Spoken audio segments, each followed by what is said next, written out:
Nellore Muthukur road ఆచార్య NG Ranga వ్యవసాయ విశ్వవిద్యాలయం పరిధిలోని కృషి విజ్ఞాన కేంద్రం భారతీయ జనతా పార్టీ కిసాన్ మోర్చా నెల్లూరు జిల్లా శాఖ సంయుక్త ఆధ్వర్యంలో ఖేత్ బచావ్ అభియాన్ కార్యక్రమం నిర్వహించారు. ఈ కార్యక్రమానికి విశిష్ట అతిథి బీజేపీ రాష్ట్ర సంఘటనా మంత్రి మధుకర్జీ విచ్చేశారు. ఆయనకి బీజేపీ నేతలు స్వాగతం పలికారు. వ్యవసాయ క్షేత్రంలో ఏర్పాటు చేసిన వ్యవసాయం ద్వారా పండించిన పంటల ప్రదర్శనను ఆయన జాతీయ కిసాన్ మోర్చా ఉపాధ్యక్షులు సన్నపరెడ్డి సురేష్ రెడ్డి, బీజేపీ జిల్లా అధ్యక్షుడు సీపారెడ్డి వంశీధర్ రెడ్డి, బీజేపీ కిసాన్ మోర్చా జిల్లా అధ్యక్షులు తిరకాల మోహన్ బాబు, బీజేపీ రాష్ట్ర అధికార ప్రతినిధి కర్నాటి ఆంజనేయరెడ్డితో కలిసి సందర్శించారు. రైతు సోదరులకు ప్రకృతి వ్యవసాయం, సేంద్రియ వ్యవసాయం, భూసారాన్ని కాపాడే పద్ధతులు, అలాగే కేంద్ర ప్రభుత్వ రైతు సంక్షేమ పథకాలపై అవగాహన కల్పించారు. అనంతరం ఏర్పాటు చేసిన మీడియా సమావేశంలో వ్యవసాయ నిపుణులు, బీజేపీ నేతలు మాట్లాడారు. రైతులు అధిక మొత్తంలో రసాయన ఎరువులు, యూరియా, పురుగు మందులను వినియోగించడం వల్ల భూసారం తగ్గిపోయి భూమి నాణ్యత దెబ్బతింటుందని తెలిపారు. ప్రకృతి వ్యవసాయం, సేంద్రియ సాగు పద్ధతులను అనుసరించడం ద్వారా భూమి సారాన్ని కాపాడడంతో పాటు పంట దిగుబడులను కూడా మెరుగుపరచవచ్చని వివరించారు. ఈ కార్యక్రమంలో బీజేపీ కిసాన్ మోర్చా నాయకులు, రైతులు పాల్గొన్నారు. బచావ్ అభియాన్ అని కేంద్ర ప్రభుత్వం వారు మాకు ఈ నెల జూన్ నెల 1వ తారీఖు నుంచి 30వ తారీఖు వరకు మొత్తము జిల్లా అంతా కూడా మనం ఎక్కడైతే ఎరువులు అధికంగా వాడుతా ఉన్నామో అక్కడంతా కూడాను మనకు రైతు సోదరులకి పచ్చిరొట్ట ఎరువులు, జీవన ఎరువులు, తర్వాత నేల యొక్క గుణగణాలను ఏర్పరచుకోవడానికి, నేలను సారవంతం చేసుకోవడానికి కావాల్సిన ఉపయోగాలు, తర్వాత మనము నేలను పరీక్షించుకొని మన భూమిలో సారం ఎంతుందో తెలుసుకొని వాళ్ళకి నేల యొక్క సారవంతత కార్డులు ఇచ్చి దాని ప్రకారము ఎరువులను వాడుకోవడము అనేది కూడా రైతుల్లో చైతన్యవంతం తీసుకురావాలన్న ఉద్దేశంతో మనం 1వ తారీఖు నుంచి మేము ఈ కార్యక్రమాన్ని చేస్తా ఉన్నాము. ఈ రోజు మా యొక్క ముఖ్య ఉద్దేశం ఏంటంటే న్యాచురల్ ఫార్మింగ్ అనేది ప్రమోట్ చేయడం అనేది జరుగుతూ ఉంది. దాని ప్రకారంగా ఈ రోజుటి భాగంలో న్యాచురల్ ఫార్మింగ్ కోసం మేము ఇక్కడ ఈ కార్యక్రమాన్ని అనేది చేస్తా ఉన్నాము. మనకు రైతులు ప్రకృతి పరంగా ఏదైతే మనకు అందుబాటులో అవుతా ఉందో వాటిని సహజ సిద్ధంగా ఉపయోగించుకొని రైతులు తమ యొక్క పంటలను పండించుకొని దాని ద్వారా మనకు మంచి ఆహార ఉత్పత్తిని ప్లస్ ఆరోగ్యకరమైన పంటలను కూడా పండించుకోవాలనేది ముఖ్య ఉద్దేశము. దీని ప్రకారం మేము ఇవాళ ఇక్కడ సమావేశం అయింది. ఈ సమావేశానికి మనకు రాష్ట్ర బీజేపీ అధ్యక్షుల వారు కూడా మనకి ఇక్కడ వేంచేసి ఉన్నారు. మనం ఈరోజు కింద కూడా ఏదైతే రైతు సోదరులు మనకు ప్రకృతి న్యాచురల్ ఫార్మింగ్ ద్వారా పండించిన పంటలను కూడా కింద ఎగ్జిబిషన్ అనేది మనం పెట్టగలిగాము. దాదాపుగా మనకు రైతు సోదరులు అందరూ చేస్తూ ఉన్నారు. కాకపోతే ఇక్కడ మనకు ముఖ్యంగా ఏంటంటే రసాయనికాల ద్వారా వాడినప్పుడు మనకు పంట దిగుబడి అనేది 4 క్వింటాల్ అనేది వస్తాయి, నుంచి 70 బస్తాలు వచ్చినాయి.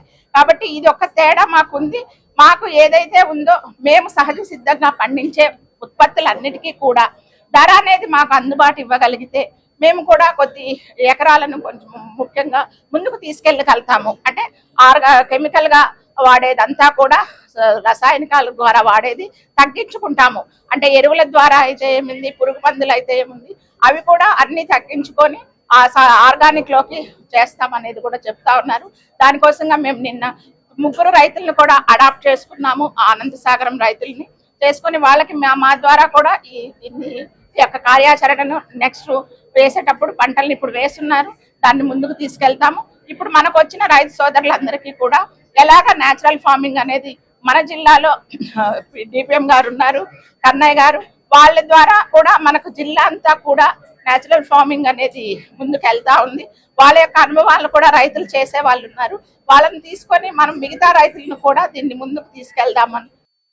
కేంద్ర ప్రభుత్వం ఈ ప్రకృతి యొక్క వ్యవసాయానికి సంబంధించి అనేక పథకాలు ప్రవేశపెట్టబడింది. అందులో భాగంగా మేడం గారు చెప్పినట్టుగా ఈ నెల రోజుల పాటు ఖేత్ బచావో అభియాన్ కార్యక్రమాన్ని నిర్వహిస్తూ ఉన్నారు. భారతదేశంలో మన స్వాతంత్రం వచ్చిన తర్వాత హరిత విప్లవం ద్వారా మనం మన యొక్క ఆహార ధాన్యాల ఉత్పత్తిని పెంచుకోవడం, స్వయం సమృద్ధిని సాధించడం లక్ష్యంగా ఆ రోజుల్లో ఈ పెస్టిసైడ్స్ ని, అదే రకంగా ఫర్టిలైజర్స్ ని విధివిగా వాడిన కారణంగా ఇవాళ మనకి ఆహార ధాన్యాల ఉత్పత్తి పెరిగింది. అయితే అదే రకంగా ఫర్టిలైజర్స్, కెమికల్స్ వాడడం ఎక్కువగా పెరిగింది. దీనివల్ల పర్యావరణం ఏదైతే ఉందో అది పూర్తిగా దెబ్బతినింది. పక్షుల పైన, జంతువుల పైన, మనుషుల పైన, మన యొక్క జీవన ప్రమాణాల పైన పెద్ద ఎత్తున దాని ప్రభావం వచ్చి పర్యావరణ సమతుల్యం దెబ్బతిన్న కారణంగా అనేక రకాలైనటువంటి మనం వ్యాధులు బారిన పడుతూ మానవ సమాజానికే ఒక పెద్ద ఎత్తున ఇబ్బందికరమైనటువంటి పరిస్థితులు వచ్చినాయి. మనం చిన్నప్పుడు ఎప్పుడో క్యాన్సర్ వ్యాధిని తక్కువగా వినేవాళ్ళం. ఇటీవల ఎక్కడ చూసినా సరే ఈ క్యాన్సర్ వ్యాధులు చూస్తూ ఉన్నాం మనం. అందువల్ల మన యొక్క ఆహార విధానాలు, మన యొక్క వ్యవసాయం, దీన్ని మళ్ళా తిరిగి మన మూలాలకి సనాతన వ్యవసాయం వైపు పోవాలా. ఆ రకంగా ప్రజల యొక్క ఆరోగ్యం, మానవాళి యొక్క ఆరోగ్యం, అదే రకంగా మన యొక్క సమాజంలో ఉన్నటువంటి అన్ని వర్గాలు కానీ, పశుపక్షాదులు కానీ అందరూ కూడా సవ్యంగా జీవనం సాగించడానికి కావలసినటువంటి ఈ యొక్క న్యాచురల్ ఫార్మింగ్ కానీ, న్యాచురల్ యొక్క మిషన్ ఫర్ న్యాచురల్ ఫార్మింగ్ అనేటువంటి పథకాన్ని కేంద్ర ప్రభుత్వం తీసుకురావడం జరిగింది. కేంద్ర ప్రభుత్వం దీంట్లో 2430 కోట్ల రూపాయలు ఈ యొక్క పథకానికి అందించడం జరిగింది. ఎంతో లోతుగా ఆలోచించి నరేంద్ర మోడీ గారు, మన ప్రియతమ ప్రధానమంత్రి, ఇవాళ శ్రీలంకలో పెద్ద సంక్షోభం వచ్చింది. ఒక్కసారిగా వాళ్ళు ఈ యొక్క ఫర్టిలైజర్స్, పెస్టిసైడ్స్ ఇవన్నీ కొనడానికి వాళ్ళ దగ్గర విదేశీ మారక ద్రవ్యాలు లేని కారణంగా ఒక్కసారిగా ఆర్గానిక్ వ్యవసాయం అని చెప్పేసి వాళ్ళు పెద్ద ఎత్తున ముందుకు రావడం జరిగింది. దానివల్ల ఒక్కసారి ఉత్పత్తి దెబ్బతిని శ్రీలంకలో ప్రభుత్వాలే మారి పెద్ద ఎత్తున ఆందోళన జరగడం జరిగింది. ఇవన్నీ దృష్టిలో పెట్టుకొని నరేంద్ర మోడీ గారు వారు మన యొక్క భారతదేశానికి ఏ రకమైన ఇబ్బంది రాకుండా 1 కోటి మంది రైతులను ముందుగా ఈ న్యాచురల్ ఫార్మింగ్ కి మళ్లించాలనే ఉద్దేశంతో ఈ యొక్క ఫార్మింగ్ ని తీసుకురావడం జరిగింది. ఈ 2430 కోట్ల రూపాయలు దీంట్లో కేంద్ర రాష్ట్ర ప్రభుత్వాలు 600 కోట్లు రాష్ట్ర ప్రభుత్వం ఇస్తే కేంద్ర ప్రభుత్వం ఇస్తూ ఉంటుంది. 1 కోటి మంది రైతుల్ని న్యాచురల్ ఫార్మింగ్ వైపున మరలించడానికి కోసంగా ఇవాళ ఈ యొక్క కార్యక్రమం జరుగుతుంది. 1 ఎకరానికి 4000 రూపాయల యొక్క సబ్సిడీ కూడా కేంద్ర ప్రభుత్వం ప్రకటించింది. అయితే ఇక్కడ ఒక విషయం మీకు మనవి చేయాలి. ఇప్పటికే దేశంలో హిమాచల్ ప్రదేశ్ లో, సిక్కింలో 100% ఈ న్యాచురల్ ఫార్మింగ్ అనేటువంటిది విజయవంతమైంది. ఆ రకంగా ప్రపంచంలో క్యూబా, అదే రకంగా భారతదేశంలో హిమాచల్ ప్రదేశ్, సిక్కిం రాష్ట్రాలు కూడా ఈ రకంగా ఈ యొక్క న్యాచురల్ ఫార్మింగ్ అనండి, ఆర్గానిక్ ఫార్మింగ్ అనండి, ఇవన్నీ కూడా విజయవంతంగా అమలు జరుగుతున్నాయి. ఆంధ్రప్రదేశ్ రాష్ట్రంలో కూడా మనం 2016 నుంచి కూడా ఈ కార్యక్రమం జీరో బేస్డ్ అగ్రికల్చర్ అని, అదే రకంగా ఈ యొక్క గో ఆధారిత వ్యవసాయం అని, న్యాచురల్ ఫార్మింగ్ అని రకరకాల పేర్లతో దేశంలో ఈ రకమైన వ్యవసాయ ఉత్పత్తుల్ని మనం ముందుకు తీసుకొస్తున్నాం. వాళ్ళు ప్రకృతికి అనుగుణంగా, ప్రకృతిని దృష్టిలో పెట్టుకొని ఏదైతే వ్యవసాయం తీసుకొచ్చారో దాన్నే ఇవాళ మనం న్యాచురల్ ఫార్మింగ్ అంటున్నాం, సనాతన వ్యవసాయం అంటున్నాం, అదే రకంగా పాలేకర్ వ్యవసాయం అంటున్నాం. ఇవన్నీ కూడా పాత రోజుల్లో మన పెద్దలు ఎవరైతే ఉన్నారో పర్యావరణ హితంగా, అంటే మన యొక్క ప్రకృతిని ఆధారం చేసుకొని ఈ యొక్క వ్యవసాయం ఉంది. అంతే తప్ప వీరు ఏ రోజు సృష్టించింది కాదు. పాలేకర్ చెప్పింది కూడా ఈ యొక్క వ్యవసాయం అనేటువంటిది మన పూర్వీకులు చేసిన పద్ధతినే దాన్ని కొత్త పుంతలు తీసుకొచ్చి వాటిని సనాతనంగా సవ్యంగా తీసుకురావడానికి కోసంగా అనేక రకాల పద్ధతులు ఇవాళ ఉన్నాయి. అయితే మన ఆంధ్రప్రదేశ్ రాష్ట్రంలో కూడా ఈ రోజున పెద్ద ఎత్తున ఇవాళ పెద్ద ఎత్తున ఈ యొక్క ప్రకృతి వ్యవసాయం జరుగుతోంది.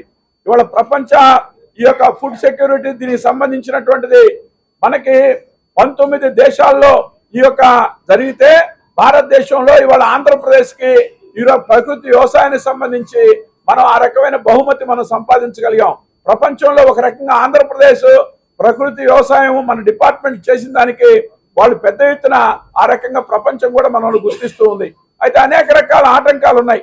ఈ 1 కోటి మంది రైతుల్ని న్యాచురల్ ఫార్మింగ్ వైపు మరలించడానికి కోసంగా 30,000 మంది సఖీలు అంటారు వాళ్ళనందరినీ కూడా తిరిగి దేశవ్యాప్తంగా కూడా ఈ రైతుల్ని ఈ వైపున మార్కెటింగ్ సదుపాయాలు కానివ్వండి, వాళ్ళకు ఉన్నటువంటి చీడపీడలు కానీ, ఇందాక మేడం గారు చెప్పినట్టుగా ఏదైతే వాళ్ళ ఉత్పత్తి తగ్గుతుంది, ఆ ఉత్పత్తి తగ్గడానికి ఒక ప్రధాన కారణం ఏంటంటే మనం వ్యవసాయం చేసేటప్పుడు ఏ రైతైనా సరే అది నాన్ ఆర్గానిక్ కానివ్వండి, నాన్ న్యాచురల్ ఫార్మింగ్ కానీ ముందు మన యొక్క సాయిల్ టెస్ట్ చేసుకోవాలి. అందరికీ అందుబాటులో క్యాన్సర్ వైద్యం ఇప్పుడు నారాయణ హాస్పిటల్లో డిపార్ట్మెంట్ ఆఫ్ ఆంకాలజీ, మా ఆంకాలజీ నిపుణుల వైద్య బృందం doctor M Srividya, senior consultant medical oncologist doctor B Manobhiram, senior consultant surgical oncologist doctor B Gurisai Ratnapriya, senior consultant radiation oncologist. మహిళలకు క్యాన్సర్ స్క్రీనింగ్ పరీక్షలు కేవలం 1499 రూపాయలు మాత్రమే. Cancer specialist and dentist consultation. పురుషులకు క్యాన్సర్ స్క్రీనింగ్ స్క్రీనింగ్ పరీక్షలు కేవలం 999 రూపాయలు మాత్రమే.